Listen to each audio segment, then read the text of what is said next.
Salut tout le monde, j'espère que vous allez bien. Voici une nouvelle vidéo sur ma chaîne pour aujourd'hui. Nous avons dit l'autre fois, pour apprendre à parler français ou bien la langue française en général, il faut apprendre le vocabulaire afin d'enrichir votre mémoire et votre sac de mots. Vous apprenez 30 mots par jour, vous allez couvrir 70% du vocabulaire de la langue française. Passons maintenant à la liste de vocabulaire français liés aux médias. Alors, qu'est-ce qu'on trouve aux médias? Tout d'abord, on trouve l'aérin. Ça veut dire quoi l'aérin? C'est une antenne radio, en particulier une suspension ou une extension dans l'air. Qu'est-ce qu'on trouve aussi? La publicité. Ça veut dire quoi la publicité?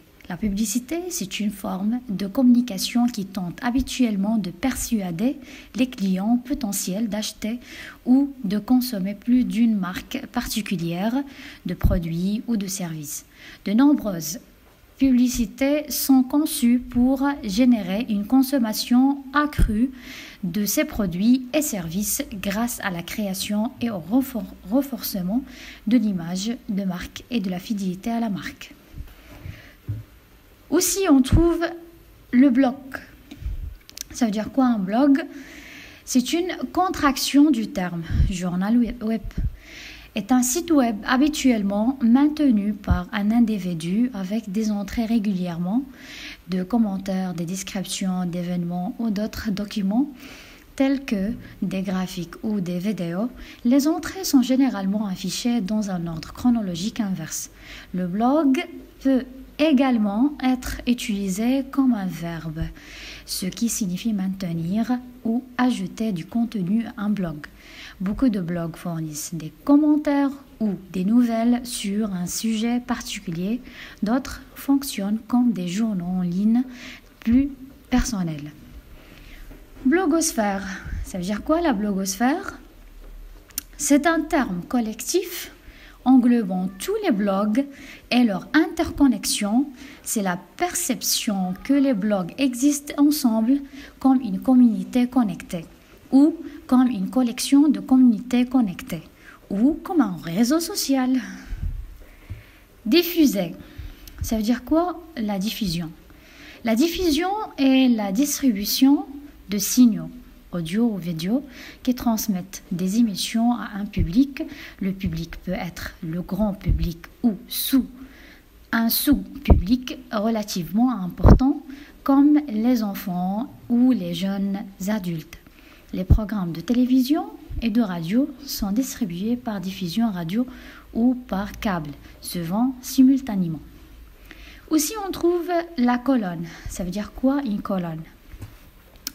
Alors, une colonne est une pièce récurrente ou un article dans un journal, un magazine ou une autre publication. Les colonnes sont écrites par les chroniqueurs. Ce qui différencie une colonne d'autres formes de journalisme, c'est qu'il répond à chacun des critères suivants. C'est une caractéristique régulière d'une publication. Elle est guidée par la personnalité, par l'auteur. Elle contient explicitement un avis ou un point de vue. L'éditorial. Ça veut dire quoi l'éditorial?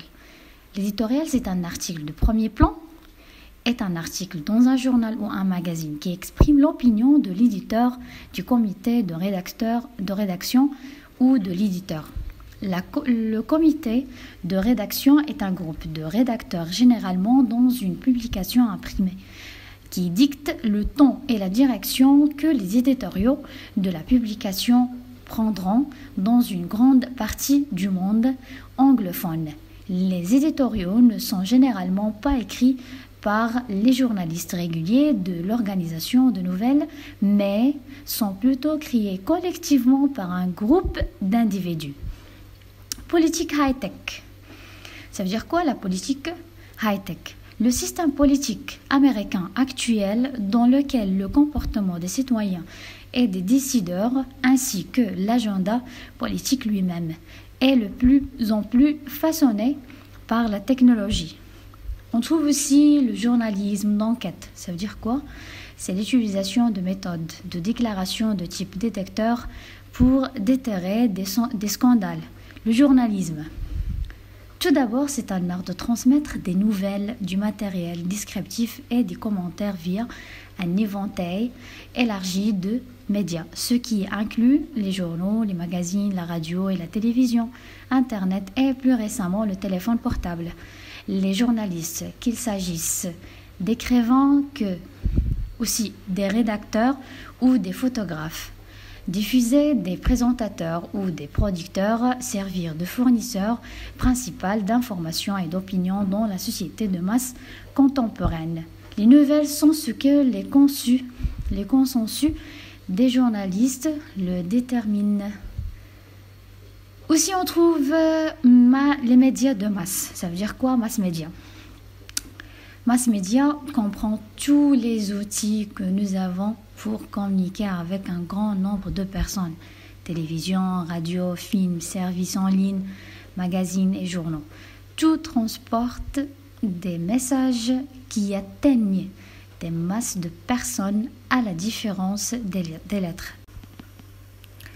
Alors, ce qui concerne le vocabulaire, afin de décrire une personne ou bien un personnage, on compte toujours sur ce qu'on appelle le portrait. Alors, le portrait d'un personnage et la description d'un personnage ou d'un animal, il doit le décrire l'apparence physique, portrait physique, et montre son caractère, portrait moral. On peut aussi présenter ses attitudes et ses actions. Alors pour le portrait physique, c'est une description qui donne les détails permettant de connaître la personne, mais pour cela, il faut suivre un ordre logique. On peut partir d'un détail du visage et élargir la description jusqu'à l'allure générale et vice-versa. Les détails du visage, la voix, le corps, les vêtements, l'allure, démarche, attitude, mouvement, etc.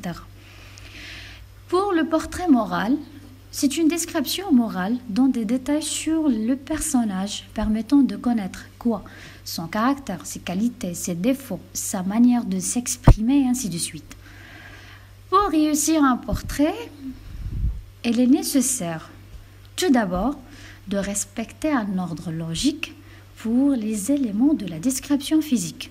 Ne pas mélanger la description physique et morale, éviter les répétitions en utilisant des synonymes ou des pronoms, par exemple Sophie, ou bien le pronom elle, ou la fillette, et ainsi de suite.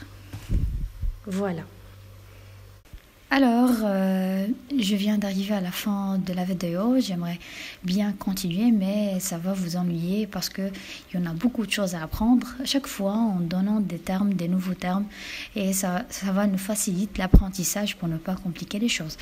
Donc, je vous donne un deuxième rendez-vous sur ma chaîne pour une nouvelle vidéo que je vais la diffuser prochainement. Prenez soin de vous et n'oubliez pas toujours de commenter et faire abonner, surtout j'aime. Merci beaucoup. Au revoir.